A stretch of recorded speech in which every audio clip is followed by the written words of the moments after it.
these pools of water, sort of like just ponds, except that they're really warm. They're like a hot tub, and they're natural. So these are called Arizona hot springs, and Kat and her mom took us out there. Her mom was epically cool. She came later on the trip to come climbing, and she had never been climbing before, and Kat was taking her up all of these crazy climbing routes, which was really fun.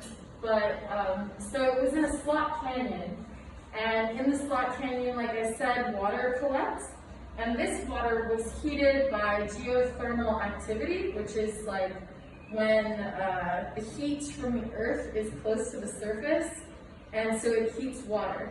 So after a week of climbing every single day and just working really hard and tiring our bodies, we hopped into these hot springs and just had a complete relaxing rest day, and it was amazing. And then the Wisconsinites left one night before we did, and the next group came in and they had reserved this campsite, and we were thinking to ourselves, I hope they let us stay with them because we didn't reserve it at all, so we didn't know what was going to happen. And it ended up being these two guys, and we called them the Frenchmen because they're from France and they were doctors, and they ended up being really nice. They shared their meal with us. But so what happened was we were coming back from the Craig that day thinking oh, I wonder if the new people are going to be there yet.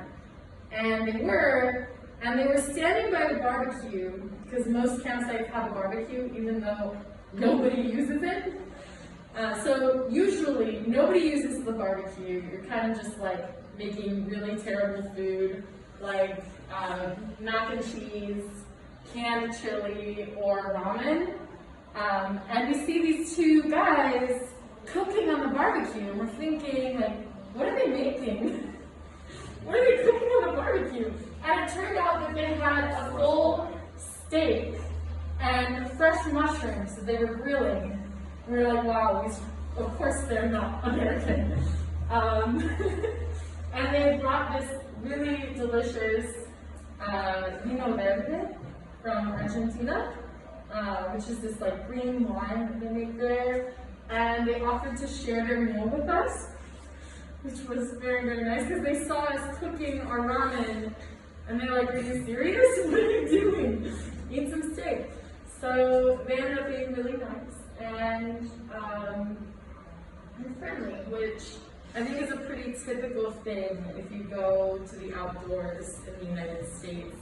Usually you meet people that are really kind and willing to help you out, and you are hopefully also a person that helps others out. So that was that. And then we finished our trip.